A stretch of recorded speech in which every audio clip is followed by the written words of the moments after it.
नाज़रीन, ये खाकसार काफ़ी अरसे से अर्ज़ कर रहा है कि निज़ाम के रखवालों के लिए अलीमा ख़ान बहुत बड़ी मुसीबत बन चुकी हैं। ये वो लोग मतलब है जो पिछले 3 साल से इमरान ख़ान के ख़िलाफ़ हर तरह का हरबा इस्तेमाल करने के बावजूद नाकाम और नामुराद हैं। इनके लिए इससे भी बुरी ख़बर ये है कि अलीमा ख़ान की शक्ल में PTI को ऐसी अनडिक्लेयर्ड क़यादत मुयस्सर आ गई है जो अपने भाई के लिए किसी भी हद तक जाने के लिए तैयार है। यूँ कह लें कि इमरान ख़ान के बाद अलीमा ख़ान की क़यादत को पार्टी के अंदर अनडिक्लेयर्ड अंदाज में तस्लीम कर लिया गया। हालांकि अलीमा ख़ान के पास पार्टी का कोई ओहदा नहीं है और होना भी नहीं चाहिए मेरी राय में।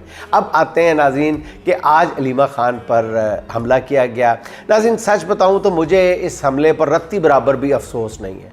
मुझे हमला आवरों पर, उनकी बैक पर खड़े हुए उनके पुश्तीबानों पर बाकायदा तरस आ रहा है, बाकायदा रहम आ कि बात जो है वो अब डंडों से अंडों तक आ चुकी है। अस्तगफिरुल्लाह, इनके पल्ले अब क्या रह गया है? ख़वातीन पर अंडों से हमला करवाना, बाकी क्या बचा है इनके पल्ले? बज़ाहिर नाज़रीन कहते हैं कि 2 ख़वातीन ने अलीमा ख़ान पर अंडा फेंका, मगर इसमें पैगाम ये था कि जो लोग अंडा मारने वालियाँ भेज सकते हैं वो गोली मारने वालों को भी भेज सकते हैं।